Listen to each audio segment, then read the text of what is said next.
And good afternoon, everybody. This is Michael Filigera.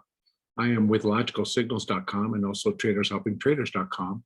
And this is the Elliott wave update for the S&P 500 index for Sunday, May 16th, 2021.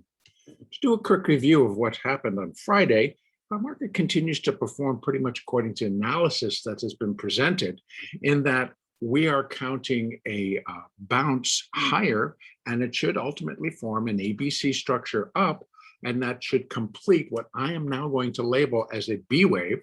And as I have said before, let me get down to this bottom here.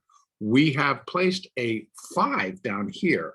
So in essence, in all honesty, fairness to the count, it either is going to be a wave 2 or it's going to be a wave B, and this label would then be including an A down below. And it would be a 1, 2, 3, 4, 5 wave A, and this would be an ABC wave B, and what would then follow would be a stronger C wave down. Now, we've already gone up in this in Friday's session, and then again today, we've gone up and reached the highest level that I think where this B wave should come in, or even wave 2, and that's the 0.5% to 70% of this decline. It's already reached, and it basically did that in about 2 days, 2 trading sessions. So I think that it should be over. It can, though, it can continue higher, either as a B wave or even as a wave 2. It could get all the way back up. What obviously it can't do is break above 4,238.5, which is the existing current high for the S&P. A break above there is going to revert the count back that we're still completing this intermediate third wave, which I have not put up here because the market really hasn't given us confirmation that it's done. In fact, we continue to see strong declines, and they just jump back in and they buy it with such zeal that it makes you believe that, okay, that was it, now we're off to the races again.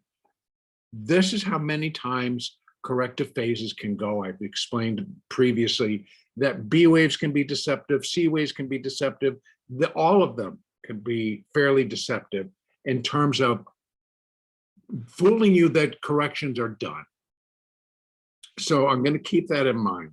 But from this level, I'm looking that the opening highs here in Globex are likely going to be it, because next level after this is we have 4,200, just because it's the round number. We should find some resistance, and again at about 4,214.15 up to 16, and then we should find resistance at 4,230. That puts us right back up at the past highs. So if they come in and they start blowing the doors off to the buy side and they start taking this all the way up, number one, we are going to trade what's in front of us.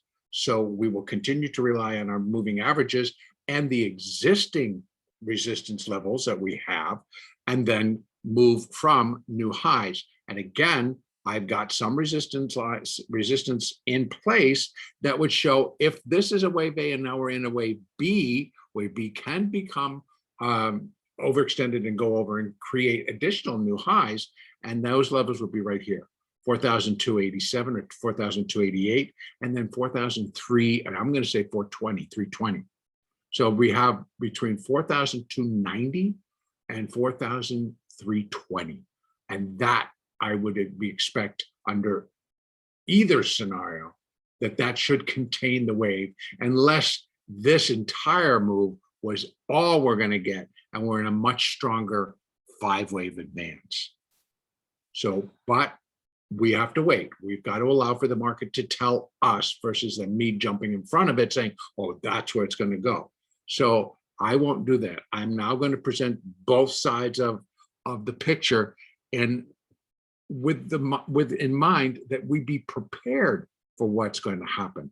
Not that we're going to be standing there and say, oh, well, analysis said it wasn't going to go there. Well, if it doesn't mean the analysis is wrong. We're presenting both sides of the picture. We're presenting the bullish side and we're presenting the bearish side. The bearish side that would suggest that these highs are it, and now we begin to head lower again in an additional 5 waves down. And they should resemble exactly what we just did over the last week. we should get an additional coming off and bringing us down to the levels that we have discussed before. It should break below 4,000. We have one area that I think should be very strong is right there at that 4,000 level, 4,007 down to that 4,000. We have just below 3,993 support, and then below that 3,970. So it's not that it's going to drop off the face of the earth, but from here it's going to be a fairly steep drop, and it should provide plenty of opportunities. Again, upside, I think right now could be very limited to what we've seen. Breaks above, we've got very light resistance, because you can see we didn't have much support coming from up there to down here. So I don't expect that we're going to have much resistance if we were to go back up and check those levels that we've just discussed, and then again that high, and then these two levels above. So those are what we have going on. My preferred count continues to suggest that we may go up a little bit more, but those will hold and eventually turn the market lower, and we'll begin to break back down below these levels, and below 4,100 should put the nail in the board, so to speak, that we are moving lower in 5 waves down, and that should resemble this. Again, trade what's in front of you. Trade using your moving averages. They're going to continue to suggest where we go and how we get there. Right now, other than the 200 sitting in here and kind of being flat, all the rest are pointing higher. And that should suggest, and this is the hourly. So it takes a little bit longer to turn this boat around or to throw the anchor over and to slow it down. But we're going to allow for it.